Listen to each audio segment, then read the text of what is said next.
Hi, everybody. Today I'm going to be talking about our lit review assignment, and I'm going to use an exemplar that I created a couple of years ago. I wrote this. It's Good News and Bad News, Impacts of AI in the Workplace and Education.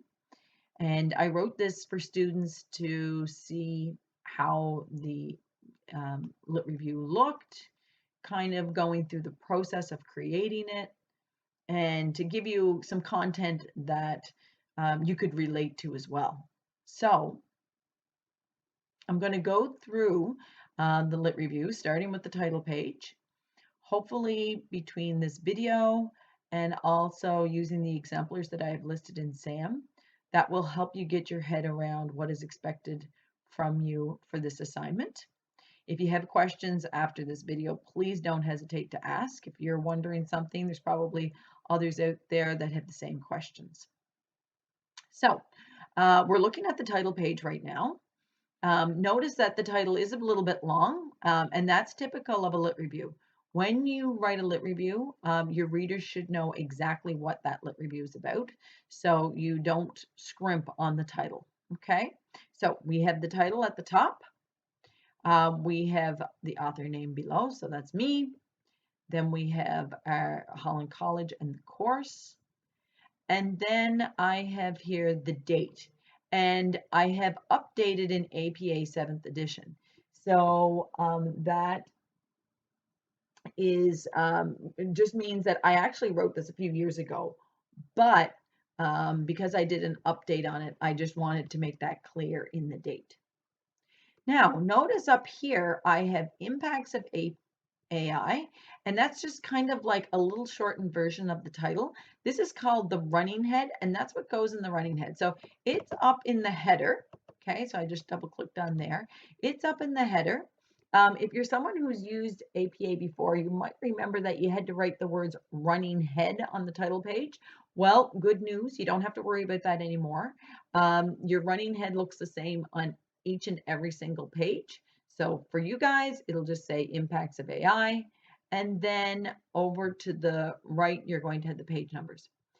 Notice that there is no formatting. It's actually quite boring. It's all double spaced and not really a lot going on with this title page, but that is the way it's supposed to look. So kind of refrain from grabbing on to any templates that you might find in Word because they're typically not going to work with APA. All right. A lot of those templates, they like to use different images and designs. And for APA, it's kind of, you stay boring. Boring is good. So, all right. So I'm going to move along. I'm on to page 2. So notice you have to put in the proper page number so the page numbers change consecutively. And impacts of AI, running head is still there. And the title of the paper repeats itself. Okay, that's important.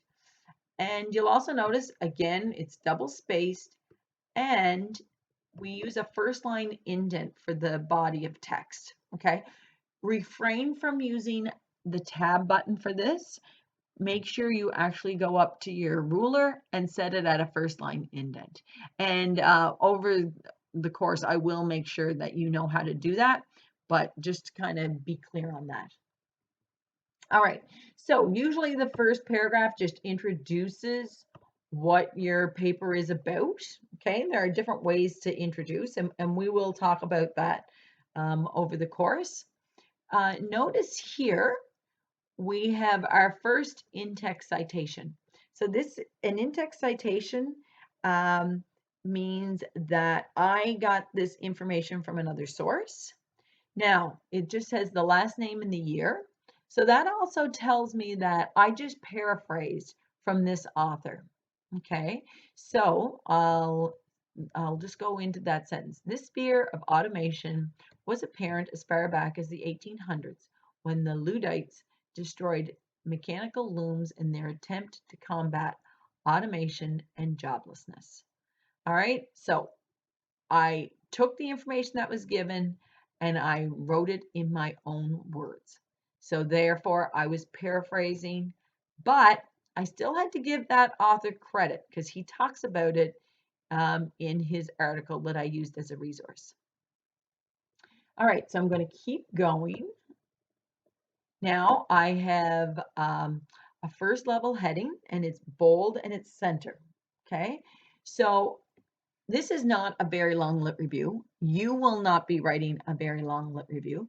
So you'll probably have maybe a couple of first level headings, maybe a couple of second level headings. Headings are good. I do like that because I find that writers who use headings tend to be a little more organized with their information. Everything is very clear. The only thing is when it's a short paper, you're not going to have too many, okay? Because you don't want to be constantly shifting. So if you find that you have a lot in a short paper, start putting some information together. All right, so again, here we have a different author, but again, these are in-text citations, okay? I'm going to scroll down. Now you'll notice here, this in-text citation is a little bit different. It says Cosby et al. So that means that there were 3 or more authors that wrote that article. So the first author gets the credit, and then we list the rest as et al. And et al means and others. Okay. Now below that, in our next in-text citation, I have as Turing, so I'm quoting from Alan Turing. I'm saying as Turing states, and then I go into a direct quote. Okay, so it's obvious when it's a direct quote because I use quotation marks. Okay, but the other thing that tells me it's a direct quote is I used a page number here. So when you're paraphrasing, you're really just repeating an idea in your own words. So it's not something that you can put your finger on. If you use a direct quote, the reader should be able to go back and find that direct quote. So keep that in mind when you're doing your in-text citations.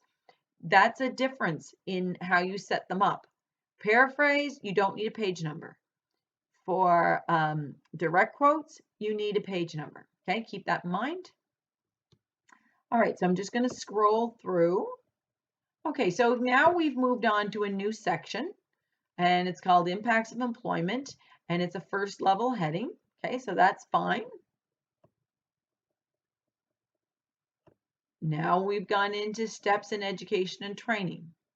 All right, so that's another first level heading. Now something's going to happen here. I've taken this concept and I've broken it into 2. So I'm talking about educational reform. So now I have a second level heading. So this second level heading is left aligned and it's still bold. Okay. If you go into like third and fourth level headings, they change slightly as well. I just went as far as second level headings. Again, because it's a short paper, you're not going to go into too many levels. So now we go into the other part of that section, employee training. And then I take it down to my conclusion. All right, so the conclusion tells the reader we're wrapping it up.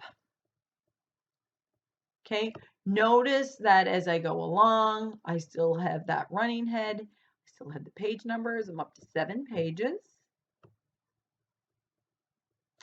And now I have my reference page. So the reference page, I'm very picky about the way this is set up. The word references is not bolded or anything like that. It's just it's just as it is here. I have everything listed alphabetically, the authors listed alphabetically, and there's what we call a hanging indent. So in the body of the lit review, it was a first line indent. Now it's a hanging indent. Okay, so if I click here and I look at the ruler, just click down here. If I look at the ruler, we'll notice that this kind of almost, it did the opposite, okay? So this part hangs out over the second line, okay? That's how you want to set that up.